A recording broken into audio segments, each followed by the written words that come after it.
In the ashes of a modern world torn apart by war, a new power rises, a power rooted in the sands of time and the wisdom of the ancients.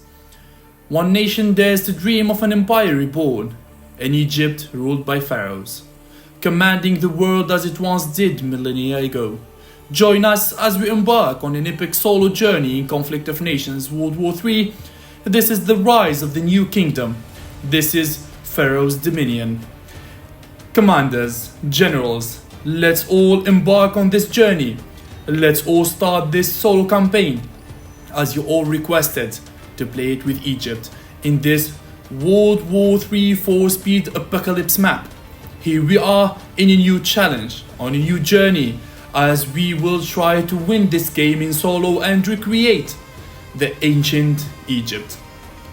Like usual, fellas, we will start with the recruiting offices in all of our homeland cities and research the National Guards. This is to enforce our defensive abilities, to spam as much National Guards as possible in early game, so because we are surrounded by a lot of playable nations and the threats are surrounding us from all the sides. For that we need to be prepared for any other forces lurking around trying to take us down. National Guards would be the best option to have better defensive abilities. Our south is secured by an AI-controlled nation. Sudan separates us from the Ethiopian kingdom there, but our west we have common borders with Libya. Our east we have common borders with several nations all of the Middle East. The Middle East is crowding with playable nations. Our north we have the Mediterranean Sea. Above that, Turkey and Greece. This is the position of Egypt in the center of the world, surrounded by major forces. Will be able to survive the first 5 days with this country? Will we be able to recreate the Pharaohs, ancient Egypt? Subscribe to Melliodas Gaming YouTube channel and activate the bell of notifications to receive our newest series episodes with Egypt. Thank you guys for your continuous support, and let's all together start this game and go for the solo win. I'm here trying to assess the situation and trying to find out who will be active early game and who will be inactive, hoping that we shall have a one inactive or two neighbors to have a safe start. In this game I'm going to focus on the railguns. Yes, this will be our ultimate unit. In the last series with the Indonesian Empire, we figured out that playing with railguns was worthy. That unit was strong, given us possibilities, given us multiple capabilities on the land warfare. Today I'm going to start with the railguns early game. We have a great African coalition there, composed of Angola, Chad, Kenya, all of our southern sub-Saharan nations and countries there. Why did I choose the railguns? Because I have two supplies cities. You see that my supplies production is good early game, 101 units per hour. So basically it will be wise from us to focus on units that will be deployed with supplies. And the best choice here is artilleries, multiple rocket launchers or elite railguns. Okay, the research is done of the Thor Mk1 elite railgun. We have the message, we will check it shortly. I constructed the level 2 army base in the city of Aswan and the secret weapons lab in order to mobilize the elite railguns. I will level up my arms industries in my series of supplies and my capital Cairo, because that city is electronics. For me to be able to make the 5 elite railguns, I'm gonna need supplies and electronics production. This is Algeria getting in touch with us. He looks like watching our YouTube channel and he knows me very well. Great to be in a game with you, dude. Keep up the good work. I've referred a lot of people to your channel. Hope all is good. Honestly, I should have not joined this game because of how busy I'm gonna be in the next week, but I'm very glad I did. I assume you're gonna be playing in solo, or are you open to create a coalition? Okay, I told him that I'm going to play in solo. Hopefully that we will have Algeria on our side in this journey. It's good sometimes to find people that will be able to support us in our solo campaign. But yeah, sometimes they help you, sometimes they betray you, sometimes they make you as the first target to take you down. We need to be careful. This is Ethiopia taking down Sudan, and yeah, now we have common borders with Ethiopia.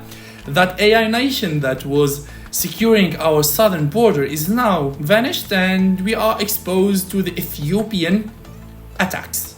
This is why we need to be careful. We are in day 3. Soon we will start the day 4, and I did not move yet. I will take my first enemy, as it's going to be Libya. Libya looks like, I do not understand actually if he is active or inactive, because I see local arms industries in the components production there, components province in front of Benghazi, but I do not see infrastructures being built in his homeland cities, which is super weird. I will take my chances here to take Libya as fast as possible before Algeria does that and take him from me.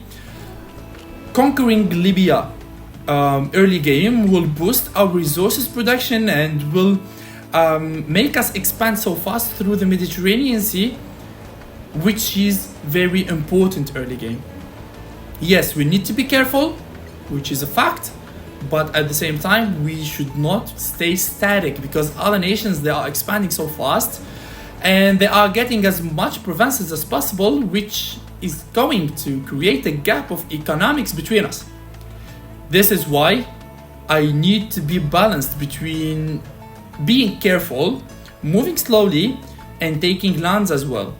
This is how the resources management early game pays off, when you level up your arms industries and at the same time you expand through your enemies.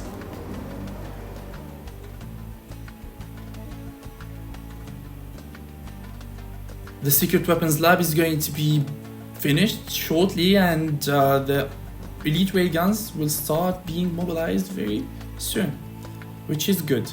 Ethiopia is super active. He keeps on leveling up his infrastructures and buildings.